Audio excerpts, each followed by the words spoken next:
bảo tồn động vật ngô rong Ngoro có diện tích hơn 8.000 km vuông, nằm ở phía đông bắc quốc gia Tanzania. Tên miệng núi lửa Ngô Rong Ngoro, một núi lửa lớn nằm trong vườn quốc gia Ngoro.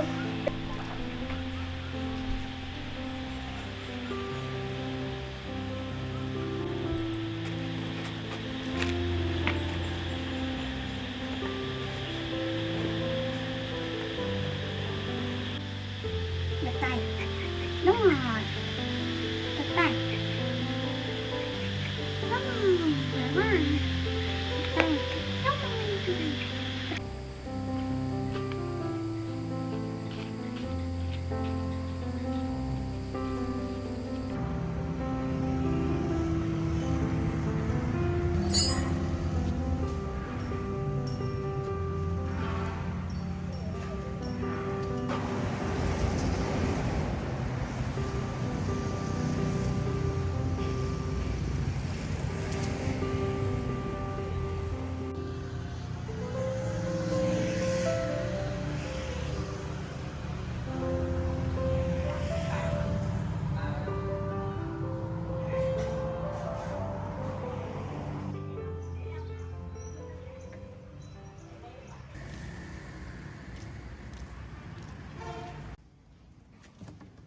Chú ơi, chú dừng tay một tí ạ.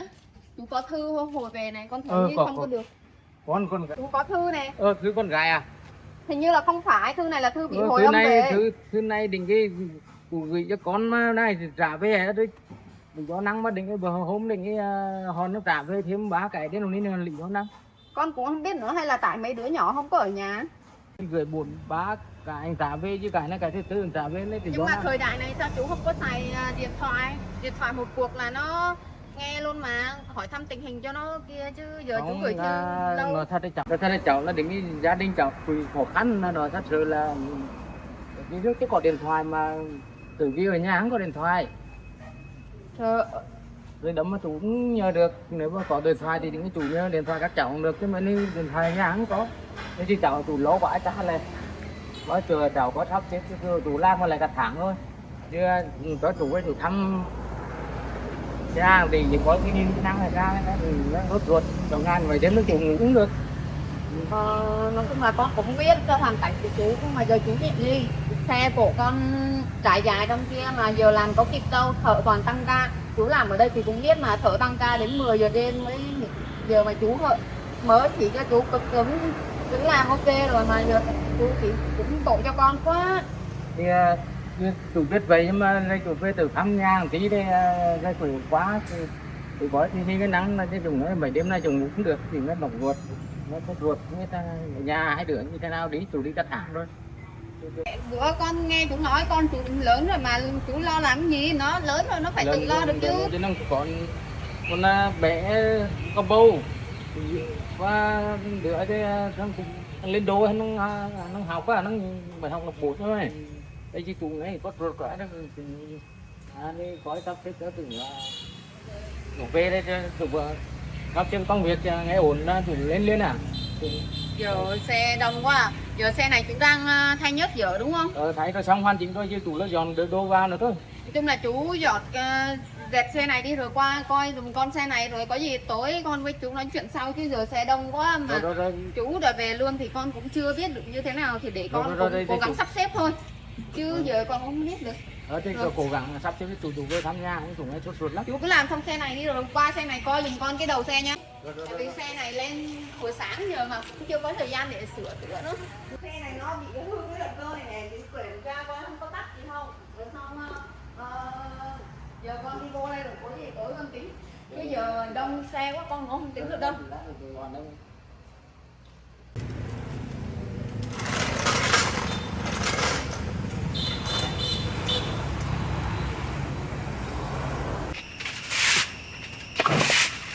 Đổ về nó ăn rồi nó lau nó hết qua nhiều ở đây.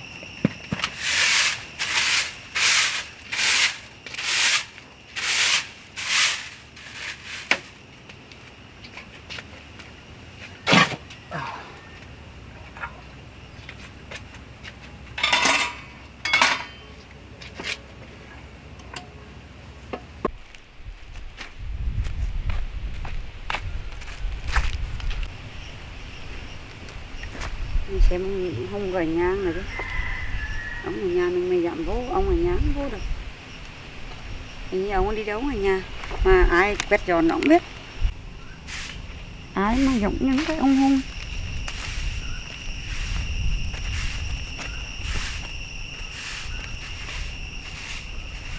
Chào. Ủa sao vậy? Con ở nhà chú Hùng? Dạ, Gia con đình về đây con quét dọn cho nhà chú Hùng thôi. Ở đây gia đình chú Hùng đi đâu rồi? Dạ, gia đình chú Hùng gặp chuyện nên là cả tháng nay không có ở nhà đâu cô. Có chuyện gì không con? Dạ, chuyện cũng quan trọng lắm, chuyện nghiêm trọng là chú Hùng thì đi làm ăn ở đâu con không biết. Mà Tử Vi thì gặp biến. Vậy chú Hùng có ở nhà rồi, ai ở đến bệnh viện về Tử Vi con? Dạ, bình thường là con đưa Tử Vi lên viện xong con là hay lâu lâu con chạy về đây quét dọn rồi con lên lại á. Về Linh Đô ở đâu? Linh Đồ thì giờ hôm qua ở nhà còn nhỏ quá con gửi qua bên nhà bác Lộc rồi. Cô có mua cho thằng Linh Đô là lọc sữa mà chứ nó ở nhà thấy tội quá.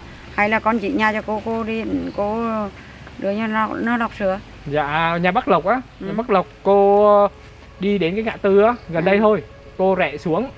Dạ, là đi thẳng xuống là chỉ có mỗi nhà bác Lộc thôi à. Vậy cô có ít tiền đây con cầm đi lên chăm sóc đi, Tử Vi cho cô dùng cô với. Con nhận được không cô? Nhận Con được á, bởi vì trước đây cô với gia đình chú Hùng cùng người một nhà. Dạ. Vậy con cầm đi. Con cảm ơn cô. Cô nói cái tên cô được không để mai mốt con với nói lại với thôi chú. Con cứ cầm đi lên mà chăm sóc cái Tử Vi đây là cô cháu mình nói chuyện sau. Dạ. Đây chứ cô đem. Cô cứ cho con xin cái tên đi để con về con nói lại cho Hùng có gì. Không sao đâu, con cứ cầm tiền lên chăm sóc cái Tử Vi đi, đây là con cái lọc rửa này cô đến cô chăm sóc cho Linh Đô. Dạ. Nhá. Dạ vâng ạ. Cho cô gửi lời hỏi thăm Tử Vi vậy nhá. Dạ vâng ạ. Rồi Linh Đô quá. Không biết cô này là cô nào mà cho gia đình, hỗ trợ gia đình chú Hùng nhiều như vậy.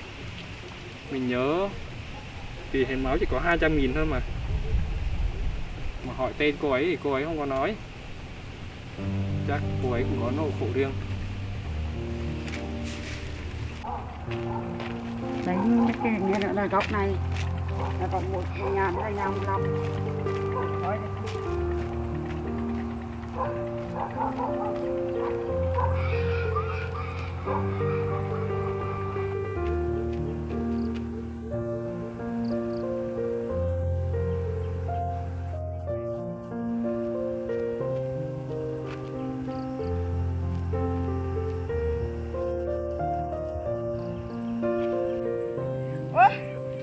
Anh đâu?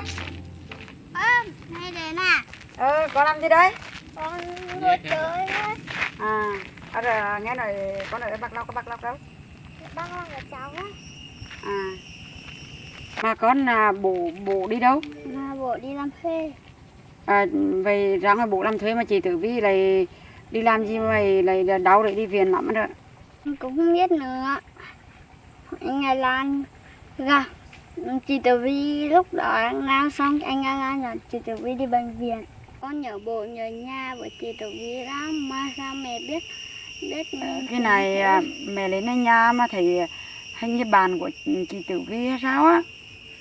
Mẹ có mua lọc sữa đây con uống này. Mẹ đi hiến máu về. Đây là ở đây con có buồn không? Dạ con. Hay là con về ở mẹ đi.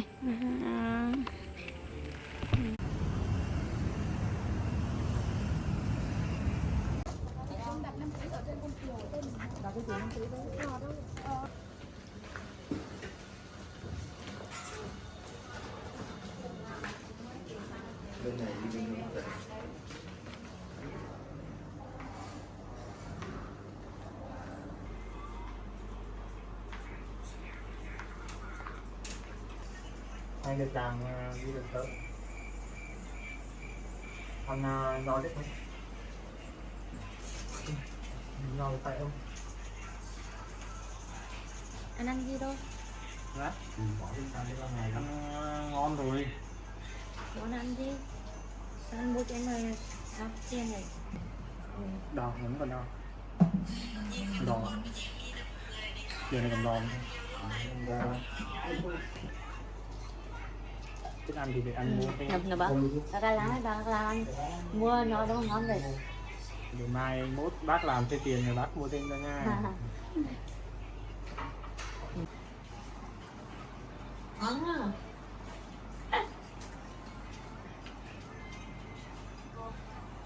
Ngon à. Ăn đi. Ủa vậy? Đi. Ăn gì? Ngon đây.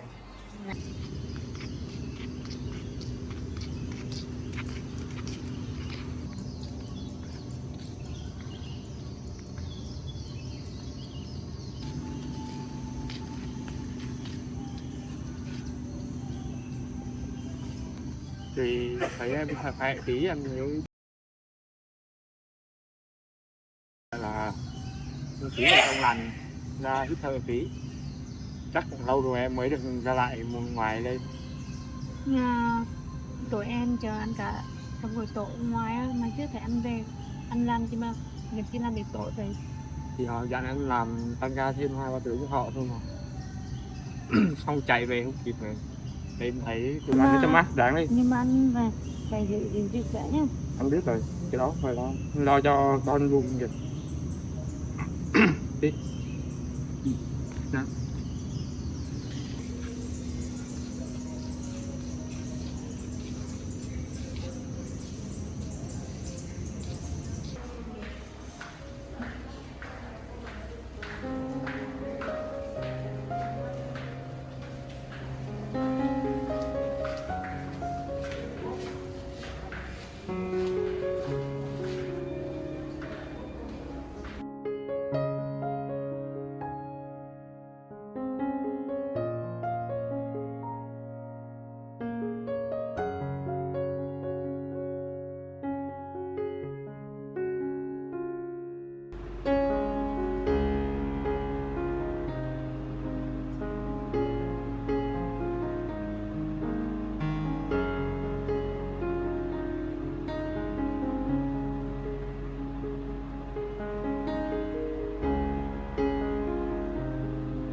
Ăn được không? Bà ăn nhiều tí. Chỉ nói ăn cơm nhiều mới mong. Bà ăn được á. nhưng mà thì đó là